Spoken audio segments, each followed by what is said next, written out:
हरे कृष्णा मेरे छोटे भाई बहनों, आपका अपने ही यूट्यूब चैनल इन्फॉर्मेशन एसएसटी में स्वागत है। आज हम इस वीडियो में कक्षा 9 सामान्य विज्ञान के इम्पोर्टेंट एमसीक्यू को देखने वाले हैं।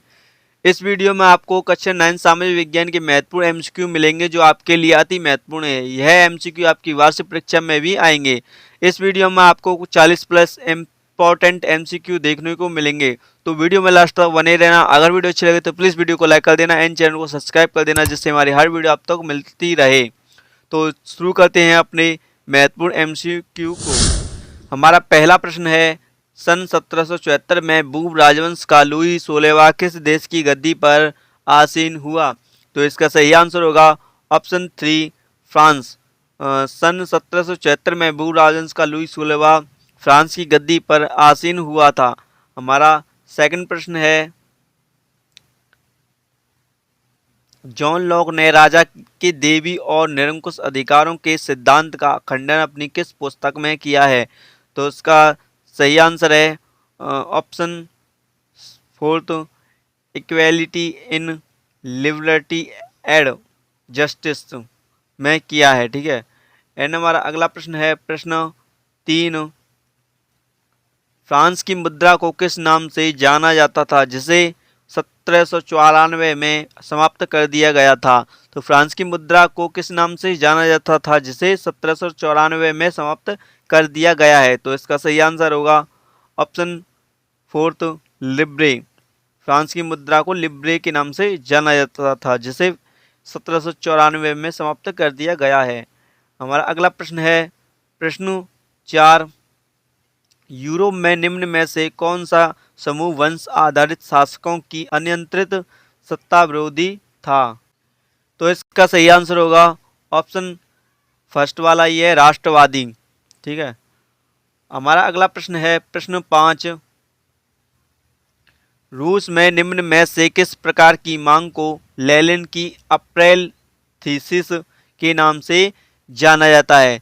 तो इसका सही आंसर होगा लास्ट वाला, उपयुक्त सभी। हमारा प्रश्न 6 है, यूरोप में निम्न में से किसका विश्वास था कि पूंजीपतियों के साथ होने वाले संघर्ष में जीत अंततः मजदूरों की होगी? तो इसका फोर्थ वाला सही है, ऑप्शन कार्ल मार्क्स। हमारा 7वां प्रश्न है, निम्न में से कौन सा देश प्रथम विश्व युद्ध के दौरान मित्र शक्तियों के खेमे में शामिल था? तो इसका जो फर्स्ट वाला है वो सही है, जर्मनी। विश्व युद्ध के दौरान मित्र शक्तियों के खेमे में शामिल नहीं था जर्मनी। हमारा प्रश्न 8 है, हिटलर ने जिस विचारधारा को जन्म दिया था उसे कहते हैं?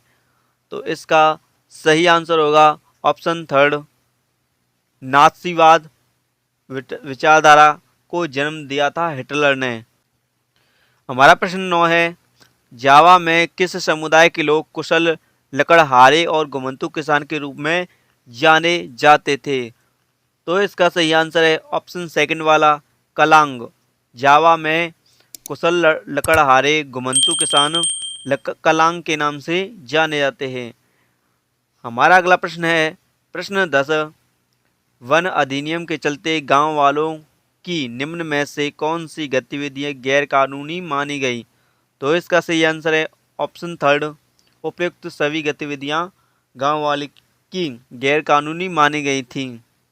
घर वालों के लिए लकड़ी काटना, पशुओं को चराना, कंदमूल फल इकट्ठा करना, ये सारी गतिविधियां ही गैर कानूनी थीं।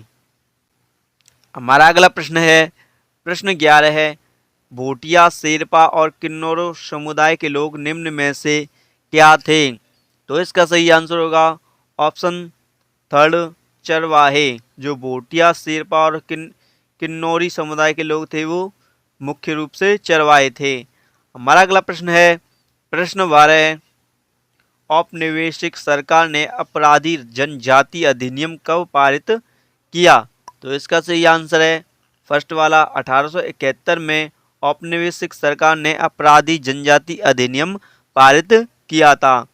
हमारा अगला प्रश्न है, प्रश्न 13, उत्तर में भारत देश को लगभग 2 बराबर भागों में निम्न में से कौन सी रेखा बांटती है? तो इसका सही आंसर है सेकंड वाला, कर्क रेखा उत्तर में भारत देश को लगभग 2 बराबर भागों में बांटती है। हमारा अगला प्रश्न है प्रश्न 14। उत्तराखंड, उत्तर प्रदेश, बिहार, पश्चिम बंगाल और सिक्किम की सीमाएं किस देश को छूती हैं? तो इस प्रश्न का आंसर तो मैंने आपको अच्छी तरह से समझाया था। तो विद्यार्थियों आपको नीचे कमेंट बॉक्स में बताओ इसका आंसर क्या है। तो इसका सही आंसर है फर्स्ट वाला नेपाल। नेपाल की जो सीमा है वो उत्तराखंड, उत्तर प्रदेश, बिहार और पश्चिम बंगाल और सिक्किम की सीमाओं को छूती है। एंड हमारा प्रश्न 15 है तिस्ता तथा दिहांग निम्न में से किनके नाम हैं जो असम हिमालय का सीमांकन करती हैं? तो इसका सही आंसर है थर्ड वाला नदियां तिस्ता तथा दिहांग नदियों का सीमांकन करती हैं। एंड हमारा प्रश्न 16 है भारत में हिमालय पर्वत की श्रृंखला में सबसे लंबी तथा सबसे महत्वपूर्ण श्रृंखला किसे मानी जाती है? तो इसका सही आंसर है सेकंड वाला पीर पंजाल महत्वपूर्ण श्रृंखला है। ठीक है। एंड हमारा अगला प्रश्न है प्रश्न 17 भारत का कौन सा राज्य तथा नगर सिंधु तथा गंगा नदी तंत्रों के बीच जल विभाजन पर स्थित है? तो इसका सही आंसर है फर्स्ट वाला हरियाणा। अंबाला सिंधु तथा गंगा नदी तंत्रों के बीच जल विभाजन पर स्थित है। हमारा प्रश्न 18 है निम्न में से भारत के प्रायद्वीपीय भाग की एक प्रमुख नदी कौन है जिसे दक्षिण गंगा के नाम से जाना जाता है? तो इसका सही आंसर है ऑप्शन फोर्थ वाला गोदावरी। जो नदी है वो दक्षिण गंगा के नाम से जानी जाती है। हमारा अगला प्रश्न है प्रश्न 19 महानदी गोदावरी, कृष्णा तथा कावेरी पूर्व की ओर बहती हुई बंगाल की खाड़ी में गिरती हैं। ये नदियां अपने मुहाने पर किन का निर्माण करती हैं? तो इसका सही आंसर है ऑप्शन सेकंड वाला डेल्टा का निर्माण करती हैं। अगर वीडियो अच्छी लग रही हो तो प्लीज़ वीडियो को लाइक कर देना एंड चैनल को सब्सक्राइब कर देना और इस वीडियो को अपने मित्रों तक अवश्य साझा करना।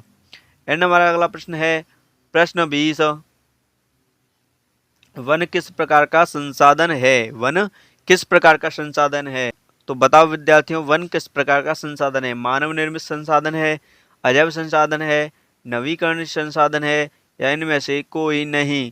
तो इसका सही आंसर है ऑप्शन फोर्थ वाला इनमें से कोई नहीं। वन किसी भी प्रकार का संसाधन नहीं है। एंड हमारा अगला प्रश्न है प्रश्न 21 वन क्षेत्र निम्न में से किन कारणों से कम हो रहे हैं? तो इसका सही आंसर बताओ विद्यार्थियों। हमारा पहला जो ऑप्शन है वो है उद्योगों के विकास होने के कारण। एंड हमारा जो सेकंड ऑप्शन है वो है शहरीकरण की परियोजनाओं लागू होने के कारण। एंड हमारा जो थर्ड ऑप्शन है वो है कृषि के लिए अधिक क्षेत्र की मांग होने के कारण या फोर्थ वाला उपयुक्त सभी। तो इसका सही आंसर होगा फोर्थ वाला उपयुक्त सभी के कारण वन क्षेत्र इन कारणों से ही कम हो रहे हैं। एंड हमारा अगला प्रश्न है प्रश्न 22 निम्न में से कौन सा कारण भारत के उत्तर पश्चिमी शीत ऋतु में होने वाली वर्षा के लिए उत्तरदायी है? तो इसका सही आंसर है ऑप्शन फर्स्ट वाला पश्चिमी विक्षोभ के कारण भारत के उत्तर पश्चिमी शीत ऋतु में होने वाली वर्षा के लिए उत्तरदायी है।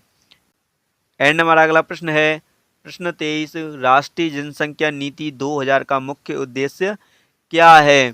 तो इसका सही आंसर है ऑप्शन फोर्थ वाला उपयुक्त सभी। तो इसके ऑप्शनों को देख लेते हैं। फर्स्ट वाला है 14 वर्ष से कम आयु के बच्चों को निःशुल्क शिक्षा प्रदान करना। एंड सेकंड वाला है शिशु मृत्यु दर को कम करना।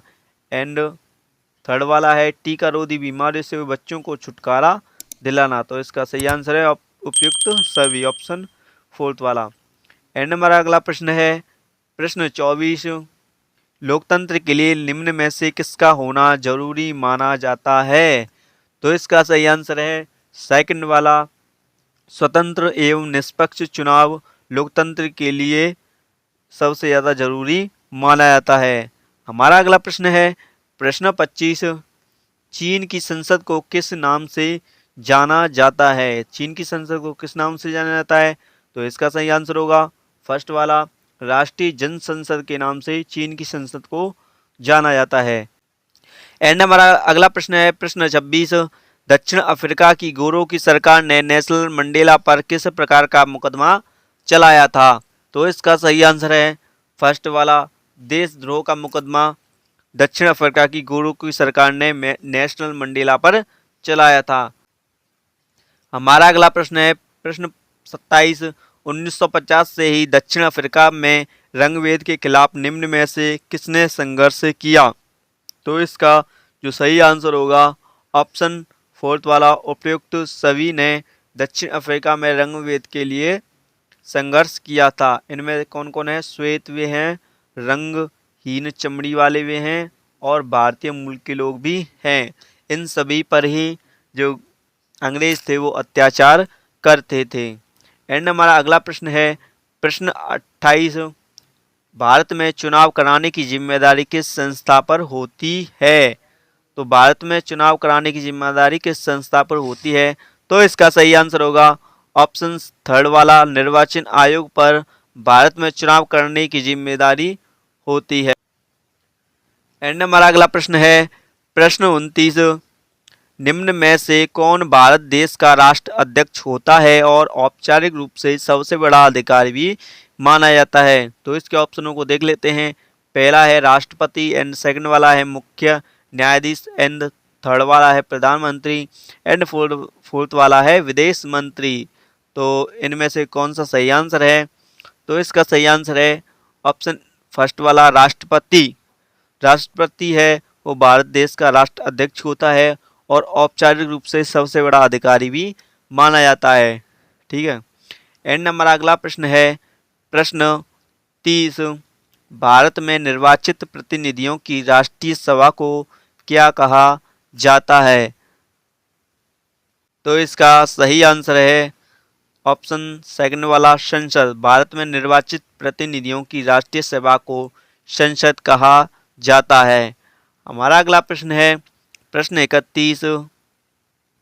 निम्न में से कौन जनप्रतिनिधियों की एक ऐसी सभा मानी जाती है जिसके पास देश का कानून बनाने, कर बढ़ाने, बजट बनाने का विशेष अधिकार प्राप्त होता है? तो इसका आंसर क्या है? तो इसके ऑप्शनों को देख लेते हैं। पहला है कार्यपालिका, एंड सेकंड वाला है विधायिका, एंड थर्ड वाला है न्यायपालिका, एंड फोर्थ वाला है स्थानीय सरकार। तो इसका सही आंसर है विधायिका। विधायिका के पास जनप्रतिनिधियों की एक ऐसी सभा मानी जाती है जिसके पास देश का कानून बनाने, कर बढ़ाने, बजट बनाने का विशेष अधिकार प्राप्त होता है। हमारा अगला प्रश्न है प्रश्न 32। लोकतंत्र में प्रत्येक नागरिक को निम्न में से कौन अधिकार प्राप्त रहते हैं? तो हम इसके पहले ऑप्शनों को देख लेते हैं। पहला ऑप्शन है अपने मत का प्रयोग करना, एंड हमारा सेकंड ऑप्शन है चुनाव लड़कर प्रतिनिधियों का चुनना, एंड हमारा थर्ड ऑप्शन है अपने विचारों को व्यक्त करना, एंड हमारा फोर्थ ऑप्शन है उपयुक्त सभी। तो आपको इनमें चारों में से कौन सा सही लग रहा है तो आप नीचे कमेंट बॉक्स में इसका आंसर बताना। तो चलिए इसको हम आपके लिए ही छोड़ते हैं, आप इसका नीचे कमेंट बॉक्स में आंसर जरूर देना। एंड हमारा अगला प्रश्न है प्रश्न 33। वोट देने के अधिकार को किस प्रकार का अधिकार माना जाता है? तो इसका पहला ऑप्शन है सामाजिक अधिकार, एंड सेकंड ऑप्शन है सांस्कृतिक अधिकार, एंड थर्ड ऑप्शन है राजनीतिक अधिकार, एंड फोर्थ ऑप्शन है सार्वजनिक अधिकार। तो इसका सही आंसर क्या होगा? तो इसका सही आंसर होगा ऑप्शन थर्ड वाला, राजनैतिक अधिकार। वोट देने के अधिकार को राजनैतिक अधिकार के रूप में माना जाता है। एंड हमारा अगला प्रश्न है प्रश्न 34। पालमपुर में विभिन्न जातियों के कितने परिवार निवास करते हैं? तो इसके ऑप्शनों को देख लेते हैं। पहला ऑप्शन है 450, एंड सेकंड ऑप्शन है 250, एंड हमारा थर्ड ऑप्शन है 350, एंड हमारा जो फोर्थ ऑप्शन है वो है 150। तो पालमपुर में विभिन्न जातियों के कुल कितने परिवार निवास करते थे? तो इसका सही आंसर होगा ऑप्शन जो फर्स्ट वाला है वो 450। पालमपुर में विभिन्न जातियों के 450 परिवार निवास करते थे। हमारा अगला प्रश्न है प्रश्न 35 वाला। निम्न में से उत्पादन के लिए किन चीज़ों का होना जरूरी माना जाता है? हमारा पहला ऑप्शन है भूमि का, एंड सेकंड ऑप्शन है श्रम का, एंड हमारा थर्ड ऑप्शन है भौतिक व मानवीय पूंजी का, एंड फोर्थ वाला है उपयुक्त सभी। तो इसका सही आंसर क्या है? तो इसका सही आंसर होगा उपयुक्त सभी। तो उत्पादन के लिए भूमि का होना, श्रम का होना और भौतिक व मानवीय पूंजी का होना अति आवश्यक है। तो इन सभी को मिलाकर ही उत्पादन किया जा सकता है। एंड हमारा अगला प्रश्न है प्रश्न 36, शहरी क्षेत्रों में अधिकांशतः किस प्रकार की बेरोजगारी पाई जाती है? हमारा पहला ऑप्शन है मौसमी, सेकंड ऑप्शन है शिक्षित, एंड थर्ड ऑप्शन है ऐच्छिक, एंड फोर्थ ऑप्शन है प्रशिक्षण। तो इसका क्या आंसर होगा? मौसमी जो बेरोजगारी है वो गांव में ही पाई जाती है। गांव में फसल का उत्पादन मौसम के आधार पर ही होता है। तो इसका सही आंसर होगा सेकंड वाला शिक्षित। शहरों में शिक्षित बेरोजगारी बहुत ही ज़्यादा पाई जाती है। एंड हमारा अगला प्रश्न है प्रश्न 37, हरित क्रांति का संबंध निम्न में से किससे है? तो विद्यार्थी बताओ निम्न में से हरित क्रांति का संबंध किससे है? हमारा पहला ऑप्शन है कृषि उत्पादन से, एंड सेकंड ऑप्शन है दूध उत्पादन से, एंड थर्ड ऑप्शन है मत्स्य पालन से, एंड हमारा फोर्थ ऑप्शन है मधुमक्खी पालन से। तो इसका सही आंसर होगा ऑप्शन फर्स्ट वाला, कृषि उत्पादन से ही हरित क्रांति का संबंध है। एंड हमारा अगला प्रश्न है प्रश्न 38, भारत में निर्धनता का प्रमुख कारण क्या है? तो हमारा पहला ऑप्शन है भूमिहीनता, एंड सेकंड ऑप्शन है बेरोजगारी, एंड थर्ड ऑप्शन है अशिक्षा, एंड हमारा फोर्थ ऑप्शन है उपयुक्त सभी। तो भारत में निर्धनता का मुख्य कारण क्या है? तो इसका सही आंसर होगा ऑप्शन फोर्थ वाला उपयुक्त सभी। भारत में निर्धनता का मुख्य कारण देखो भूमिहीनता भी है, बेरोजगारी भी है और अशिक्षा भी है। तो इसका आंसर सही होगा ऑप्शन फोर्थ वाला उपयुक्त सभी। एंड हमारा अगला प्रश्न है प्रश्न 39, राष्ट्रीय ग्रामीण रोजगार गारंटी अधिनियम वर्ष में कितने दिनों के लिए रोजगार उपलब्ध कराने की गारंटी प्रदान करता है? तो विद्यार्थी आप सभी को पता होगा कि राष्ट्रीय ग्रामीण रोजगार गारंटी अधिनियम वर्ष में कितने दिनों के रोजगार उपलब्ध कराने की गारंटी प्रदान करता है। तो विद्यार्थियों राष्ट्रीय ग्रामीण रोजगार गारंटी अधिनियम क्या होता है, किस किस विद्यार्थियों को पता है? तो राष्ट्रीय ग्रामीण रोजगार गारंटी अधिनियम नरेगा को कहते हैं, सामान्य भाषा में इसे नरेगा बोलते हैं। तो नरेगा में वर्ष में कितनों दिनों के लिए रोजगार उपलब्ध कराने की गारंटी प्रदान की गई है? पहला ऑप्शन है 50 दिनों का, ऑप्शन सेकंड वाला है 200 दिनों का, एंड ऑप्शन थर्ड है 100 दिनों का, एंड फोर्थ वाला ऑप्शन है 250 दिनों का। तो इसका सही आंसर होगा ऑप्शन थर्ड 100 दिन। प्रत्येक वर्ष में 100 दिन रोजगार उपलब्ध कराने की गारंटी प्रदान की गई है केंद्र सरकार की ओर से। एंड हमारा अगला प्रश्न है प्रश्न 40वां, बफर स्टॉप योजना का मुख्य उद्देश्य क्या है? तो इसके ऑप्शनों को देख लेते हैं। पहला ऑप्शन है किसानों का समर्थन करना, एंड सेकंड ऑप्शन है भोजन की कमी की समस्या को हल करना, एंड हमारा थर्ड ऑप्शन है लाभ कमाने के लिए अनाजों का भंडार करना, एंड हमारा फोर्थ ऑप्शन है बिचौलियों को प्रोत्साहित करना। तो इसका सही आंसर होगा ऑप्शन ए, किसानों का समर्थन करना बफर स्टॉप योजना का मुख्य उद्देश्य है। तो इसी प्रकार से हमारे जो 40+ MCQ थे वो समाप्त हो चुके हैं। एंड वीडियो अच्छी लगी हो तो प्लीज़ वीडियो को लाइक कर देना, एंड चैनल को सब्सक्राइब कर लेना, जिससे हमारी हर वीडियो अब तक पहुंच सके। तो विद्यार्थियों इस वीडियो को अपने मित्रों तक भी ज़्यादा से ज़्यादा शेयर कर देना, एंड नीचे कमेंट बॉक्स में बताना कि आपको वीडियो कैसी लगी। तो मिलेंगे एक और नई वीडियो के साथ, तब तक के लिए जय हिंद, जय भारत, वंदे मातरम।